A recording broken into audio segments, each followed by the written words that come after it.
And it didn't look right, and you just can't do that. This is the dumbest play a player can make in football. Dropping the ball at the 1 yard line when you have guaranteed points is beyond just simple hubris, but arguably football sacrilege. And it has happened way more than you could have ever possibly imagined. Ooh, it's really close. Dropped it on the 2 yard line. It's a fumble recovery. Brown absolutely gets rid of the football before he scores.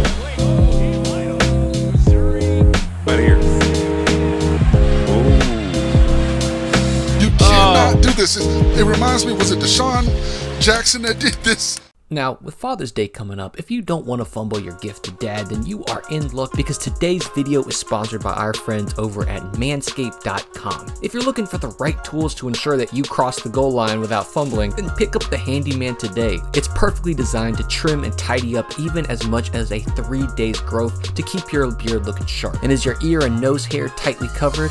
Fret not, because the Weed Whacker 2.0 is precisely the tool you need to connect in those hard to reach places. With a powerful 7,000 RPM motor and a 360 degree rotary dual blade system, the Weed Whacker 2.0 will tackle any unwanted hair like a pro. And what more of an ideal time to be picking them up than as the perfect Father's Day gift? So ditch the coffee mug and get your happy a trimmer that's trusted by over 10 million men worldwide from manscaped.com using code PUNTS at checkout for 20% off. Yes, PUNTS at checkout for 20% off and free international shipping.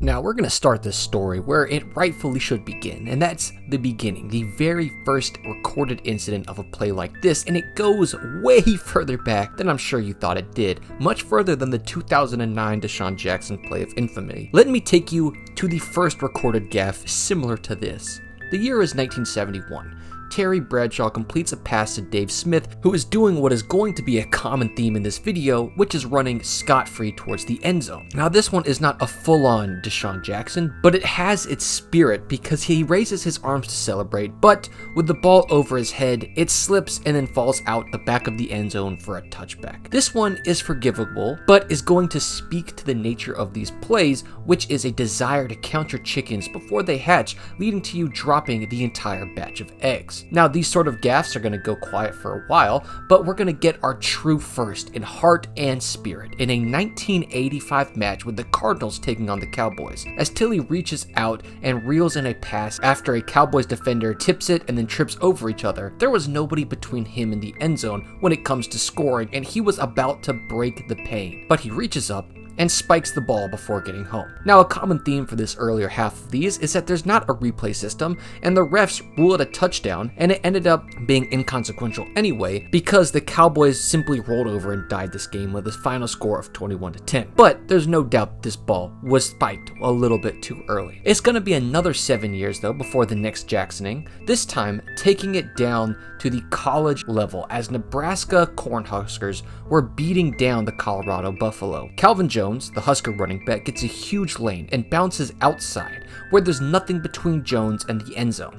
But as he begins to cross the goal line, he reaches for his helmet to take it off and celebrate, but in doing so, clearly forgets to maintain possession of the ball. As this was also before the days of replay, it never gets turned over and stands. But we're still averaging over a decade between gaps like this. And this trend would continue as we have to jump forward to 2001 before we'd get our next one, as this little known receiver known as Chad Johnson from Oregon State would somehow become wide open. A theme in his career I'm sure won't be incredibly common. And then take the ball towards the end zone where he would also drop it very clearly on the 1 yard line. But still outside the era of replays in college, we're not going to officially get punished for this gaffe of hubris, and the touchdown is going to stand. While this one doesn't technically count, I just want to point out one of the greatest pieces of real life foreshadowing I think to ever exist, and that's the 2005 Army Bowl. A young high school star named DeSean Jackson catches a pass with room to run and goes for the flashy finish as he dives into the end zone. Well, almost into the end zone, as the ball is promptly placed at the 1 yard line, clearly coming up short as he fumbles it out of bounds. Surely, this embarrassing play will be enough to dissuade a young DeSean from ever making a mistake like this again, right?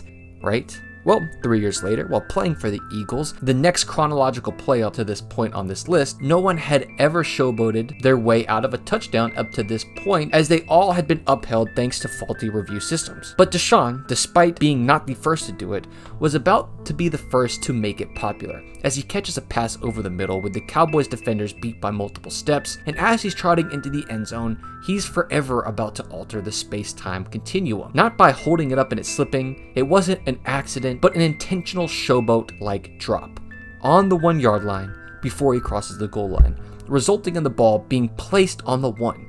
And this is the first time a touchdown had been overruled in this manner, even though the Eagles would score on the next play. But it would start a wave amongst the nation. Before now, we were averaging 8 years between plays like this, but the next one would come up just a year later, as Alabama safety Mark Barron gets an interception and after a long, drawn-out return, appears to drop it right outside the goal line, just like Jackson did. But still, we don't see him get punished as the play isn't reviewed, but it's just surprising that the next instant pops up so soon. This would become a trend, as in 2010, we would see another such case as Marshall wide receiver Aaron Dobson begins to celebrate early, dropping the ball at the 1 yard line yet again.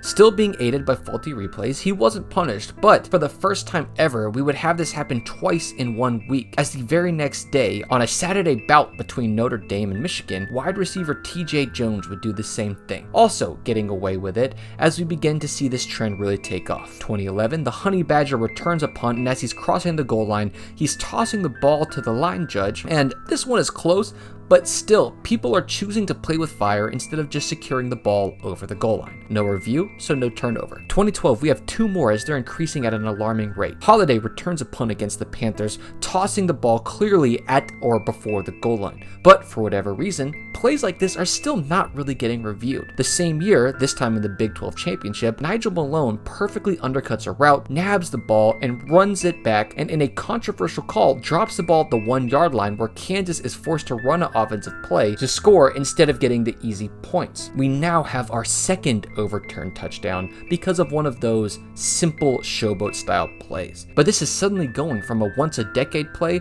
to as frequent as twice a year or twice a weekend. But it seemed like the early 2010s would be when referees start to crack down on this. 2013, a play that would make national headlines once again, Daniel Trevathan picks off Flacco and runs it towards the end zone where he would drop it at the 1. But by now, this play was becoming so commonplace that the officials actually called it correctly right there on the field, no replay needed, and the Ravens get to essentially restart their drive. The next week, DeAndre Washington of Texas Tech infamy does the same thing against TCU, dropping the ball at the 1 yard line with no clear recovery. Texas Tech gets the ball back and goes on to score. 2014, we get some Big Ten action as John Loudermilk for Iowa would nab an interception over the middle and take it all the way to the end zone. Well, almost once again, as it gets dropped and overturned for the touchdown where they give the ball back to Iowa at the 1 yard line where they would later score. So now we're getting more plays like this overturned, but even if the refs are noticing, one thing you may notice is that other teams aren't starting to capitalize on their opponent's showboating. This would change, though,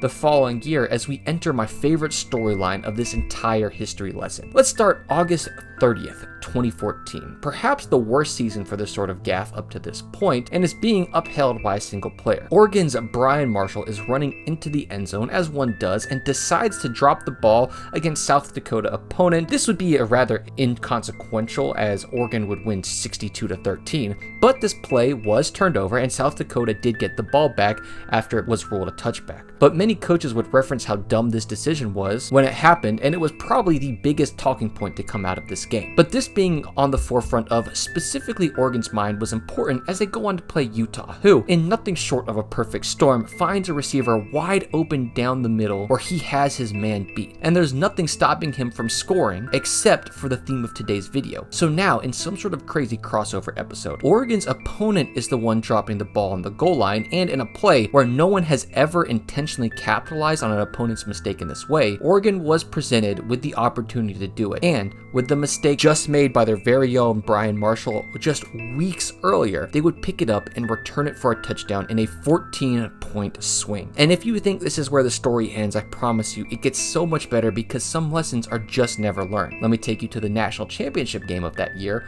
Oregon is now down by 2 scores at the start of the third, but a great pass by Mariota to Byron Marshall is enough to get them back in it.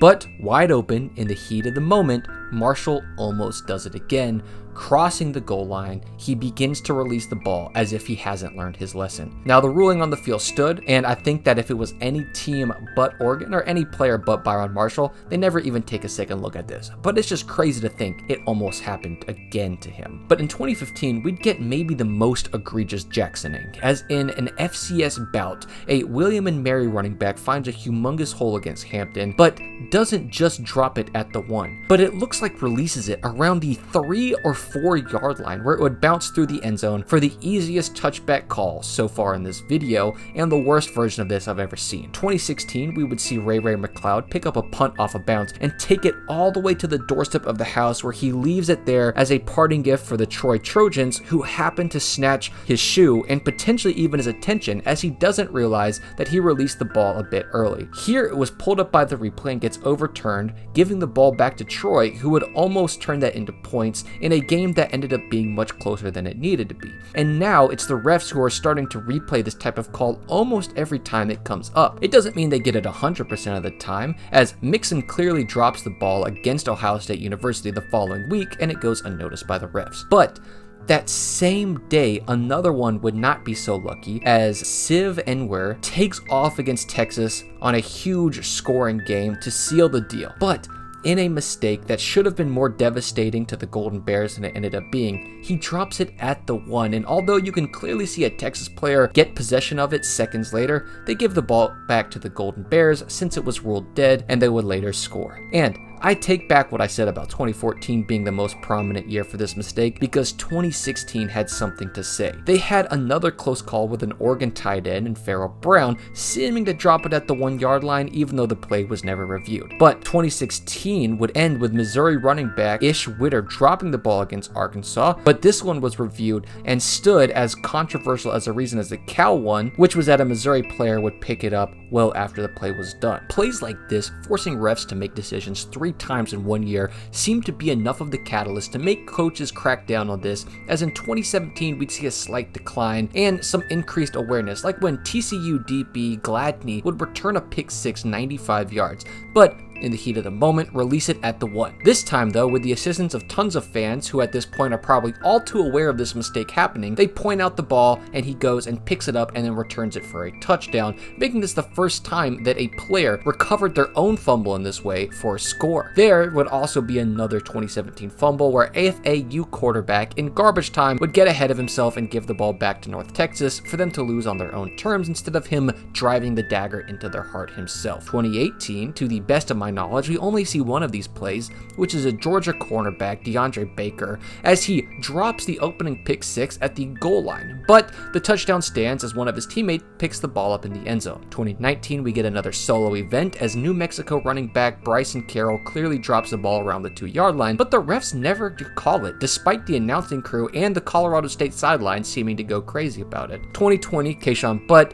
notorious gambler, but at the time LSU wide receiver, takes the ball into the end zone for a score, but in what many now assume was an attempt to point shave, drops the ball at the 1 yard line, where his teammate later comes and scoops it up to ensure the touchdown. 2021, we get another small uptick as South Carolina defender would pick up the ball after a series of gaffes in the wide open and commit the final gaffe, as he would, for the second time in this video, give Troy the ball back. Something about Troy playing teams in South Carolina and having this happen to them, huh? But we'd also have a 95-yard touchdown turn touchback in Louisville's home opener against Eastern Kentucky, where the Colonels were savvy enough to watch out for this to happen as they immediately pounce on the ball in the end zone to ensure the touchback. And then 2022, for the first time in over a decade, I couldn't find a single place where a player drops the ball in or at the 1 yard line. That would be short-lived though, as in 2023, we would have it happen 2 more times, with Alabama quarterback Ty Simpson dropping it at the 1 yard line against Chattanooga, where a friend of the channel and friend of my own, Clayton Cryle, was having a heck of a game punting. And then later in that year, Washington would pick off Utah